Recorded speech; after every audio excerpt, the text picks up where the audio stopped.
Think about bears. Think about their cycles of how they are awake at some points in the year and how they go into hibernation.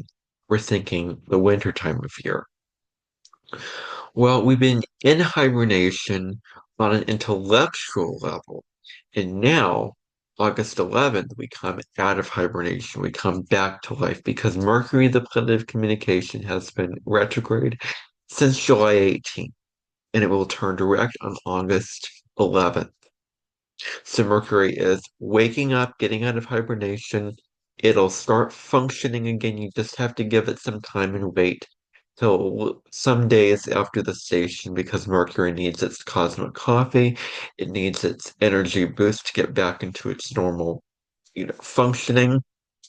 So that's what we need to remember about Mercury before we set out new plans, before we make new decisions, before we initiate what we've been waiting to initiate for 3 weeks' time. So I'm going to talk about that and the other aspects going on for the week of August 10th through 16th of this year.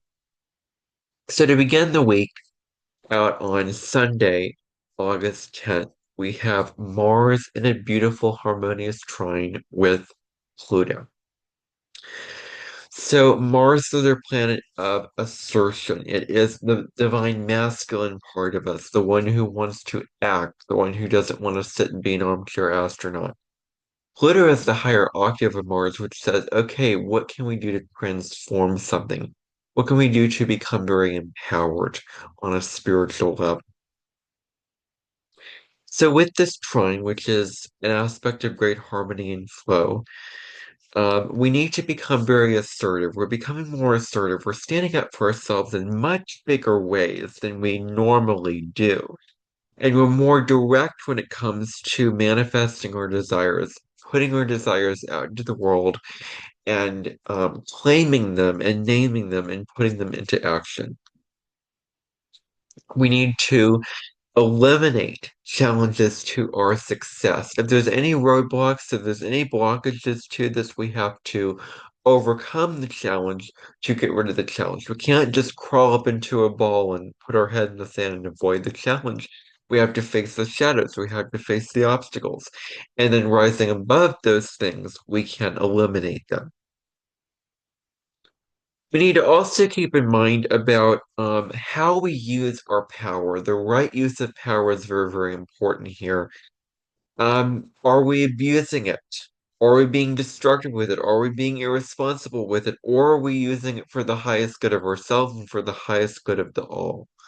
That's what we need to use is are we doing it for good or for very selfish kind of reasons? And I mean that in the negative way possible, where we're doing things for ourselves that are negative as opposed to doing things that ourselves that are more connotative as being positive. Now, this is also good energy for any kind of research, any deep investigation, really getting to the bottom of things, uncovering secrets. It's great for that.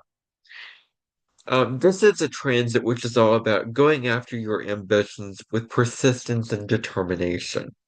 So, what are your goals that you want to achieve? And are you fixated on those goals? Are you committed to those goals? What are you committed to? What are you not devoted to? This is being up for review at this time. So, you need to pursue your goals in a way that is mindful, conscious, and responsible. So there's a concept that Colette Baron Reid, who is an Oracle, the creator of Oracle School and 19 decks, most of them being Oracle cards, um, and a spiritual author and a thought leader. She has this concept called compassionate prosperity. Is what I am achieving going to hurt people, hinder people, or lift others up, motivate, inspire, help people to greatness.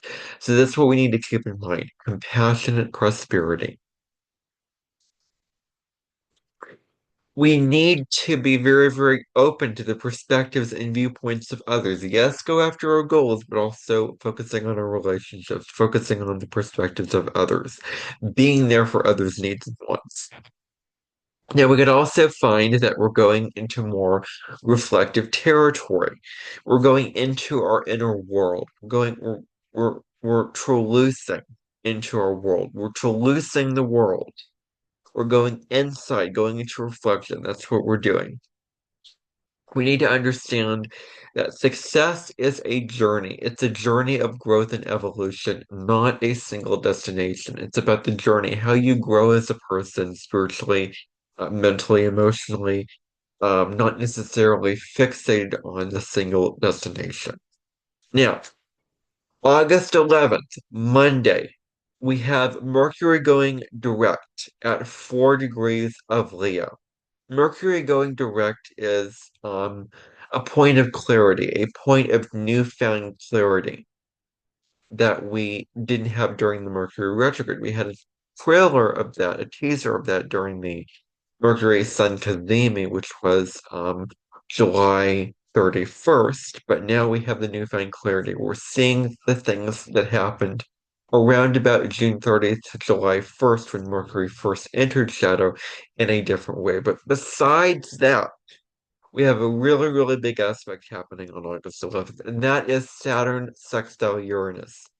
Now, think back to April. What were you doing in April? Because Saturn was at the very end of Pisces, Uranus was at the very end of Taurus, and they met in a sextile in those signs. Now, Saturn and Uranus are both moving on, and they are sextile each other at 1 degree of their signs. Saturn is traveling at 1 degree of Aries, Uranus is traveling at 1 degree of Gemini. Saturn is retrograde, Uranus is direct. Uranus will go retrograde September 6th, I believe. So we have some time to prepare for that energy of reflecting on what kind of ways that we want to rebel during the Uranus retrograde.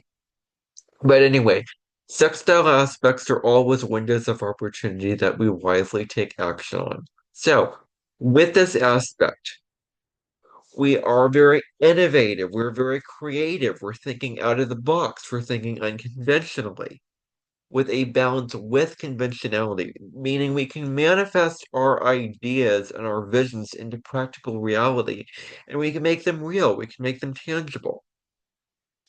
Now, this is a wonderful energy to get organized, to transform chaos into order, to take all the messy pieces of life and organize them, stash them away. And this is from your home environment to decluttering your mind, to your work, to your inheritances, whatever the area of life that this happens in your chart. These two areas of life, this is what you're being invited to maintain chaos out of order. So you can also do very, very well at making others feel safe and secure around you. This is good for making your intentions and your ideas practical. What intentions do you want to put into action? And how are you going to make them tangible, as I said before? This is good for learning any technical subjects, brushing up on technical skills.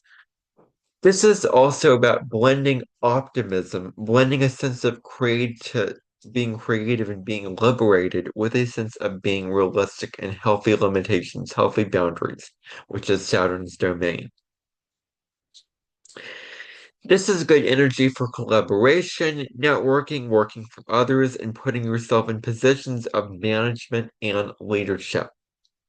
Because Saturn can really invite you and inspire you to be in positions of leadership, being in positions of being in charge, large and in charge, as the saying goes. So with Saturn, it always slows things down. Uranus is the accelerator. Saturn is the brake. And so Saturn slows us down to evaluate our priorities because we have a lot of clarity and awakening and flashes of insight that could come about when it comes to looking at our goals in a different way and looking at are they really right for us, which is Uranus energy. Uranus always wants us to be our authentic selves. And it is not afraid to shake up static energy for us to get awakenings and downloads of what we need to change and what we need to create. in order to live a meaningful, authentic life. So, this is really all about bringing structure and solidarity to the innovations that you want to create in your life. Because there has to be a plan. There has to be you have to map out the things that you want to achieve in your life before you achieve in your life. Similar to flying on a plane, you have to get enough fuel to fly in a plane. You have to put gas in the car. You have to fill up and get enough helium in your balloon. So these are these things where you have to prepare yourself for the things that you want to manifest in your life. So, Mercury retrograde in Leo, which is very much about boldness and courage, is going direct because we're communicating from a place of heart. We're communicating from a place of uh, being very brave, being very authentic. On August 12th, you can put this date on your calendar and put a big smiley face on that calendar because this day is so incredibly wonderful. We have Venus in Cancer conjunct Jupiter in Cancer. This is a wonderful, wonderful energy. This is an energy where we are enjoying the fruits of our labor, celebrating our wins, celebrating all that we have put in the work to achieve, and now we can have fun. Now we can relax. This is a celebration of growth and happiness. This is also good for relationships of all kind. It's good to meet and get to know as many people as possible, open up, socialize. It's a very extroverted, outward energy. This gives you a burst of optimism as well. This is good for financial affairs, financial offers, and increasing your wealth. You may feel like you have newfound luck, like you're feeling more lucky. You're feeling more fortunate. This gives a lot of creative energy as well. Any personal relationship will thrive now. It's a good idea to enhance that relationship, to grow that relationship, to evolve the relationship to the next level, because that relationship will receive a dose of good luck. If you take a risk, it will really pay off for you in the long run. The focus now is on your dreams and aspirations. An older person who seems very exotic and very influential can make a huge impact on your personal life. And this is good for mending over the problems in relationships, smoothing over those rough edges, healing in relationships, healing broken and severed relationships. 2 days later, on August 14th, Mercury is sextile Mars. So, Mercury is at the very, very beginning of Leo now. Mars at the very beginning of Libra. So this is an air and fire sextile. And they spark each other. Air and fire spark each other. Um, so, um, because they're both masculine elements, earth and water being feminine elements. So, we have Mercury and Mars both in masculine signs. So, this is wonderful for good, putting your mind in something, doing very, very strenuous, very hard things that require a lot of mental effort. When it comes to achieving your desires, when it comes to speaking your truth, you can be very honest and direct, and it can work out for you in this way. This is good for making the first move in relationships. This is also good for digesting and taking in information very, very well because you're easily able to learn that information. You may be seen as a leader at this time. You want to set boundaries and be assertively emotional at this time. So this is what you need to keep in mind is setting healthy boundaries, but also asserting yourself. This is good for advocating for your needs and the needs of others, and raising someone up to competence, inspiring them to greatness, putting a fire under them to become very confident and to believe in themselves. Now, we have two things happening on August 15th. We have Venus trine Lilith, which is the very, very first aspect that's happening. So Venus trine Lilith is good for deep relationships, profound relationships. It's good to honor your boundaries, so having healthy boundaries and really putting ourselves first and keeping those boundaries very true to us. And speaking your truth in relationships, speaking true to the issues going on in relationships.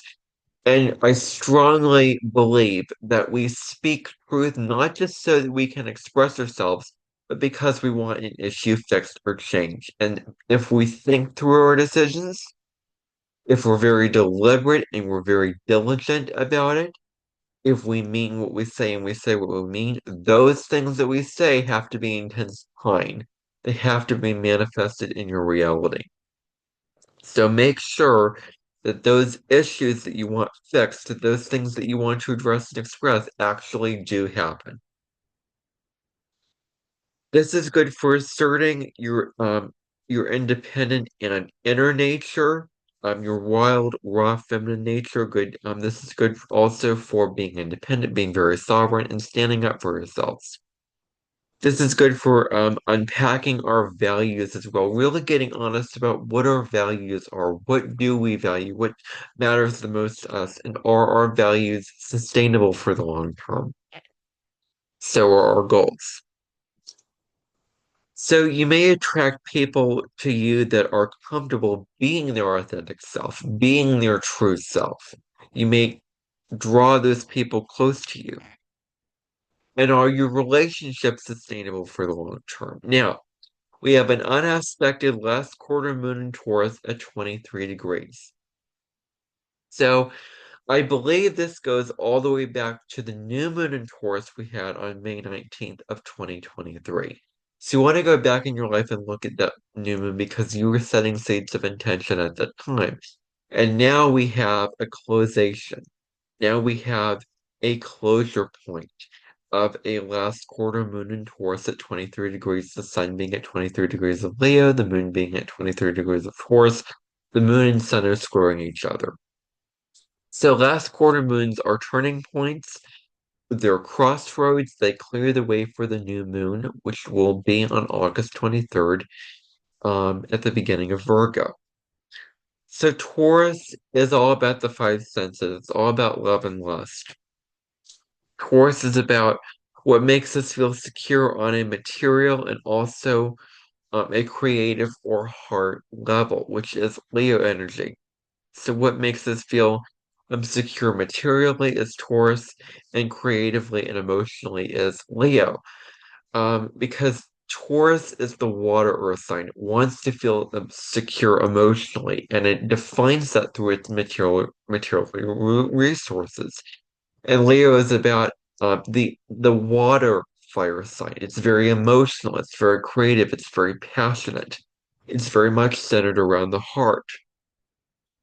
So Taurus and Leo are both about luxury. They're both very materialistic signs. They want things to be very comfortable and luxurious. And we need to evaluate how do we feel when we get what we want? Not just what we want, but how are we going to feel? Are we going to feel rewarded? Are we going to feel good, yummy inside, warm inside, content inside? Or are we going to feel drained, unhappy, and unsatisfied? So we must evaluate that now. That is your astrology for the week of August 10th. I will see you back here very, very soon. I'm going to be going on a little hiatus vacation from August 9th through 11th. I will be back into action on August 11th, filming the imaginative astrology videos, starting filming those videos again. I'm going to take a break from filming the imaginative astrology short videos until I get back from vacation with my family on August 11th. So if you've been following those short videos that I do 4 times a day, where I take an aspect and I'm very creative with it. I'm very imaginative with it. I embellish it. I talk about it, but then I add my own spin to it. I'm going to be stopping filming those videos and I'm going to wait until I get back on August 11th. So there will be no videos and posts from me starting from tomorrow. Maybe probably the early morning to noon, I'll probably be filming those imaginative astrology videos. But between the afternoon period of August 11th to the afternoon period of August 9th through 11th, I will not be filming any videos or posting anything. So that's just so that you know what is going on during those periods of time. The next official YouTube video that I film will be on Mercury in the zodiac sign of Gemini in your natal birth chart. So stay tuned for that video coming up in a couple of days' time. I will see you back here very, very soon. Bye for now.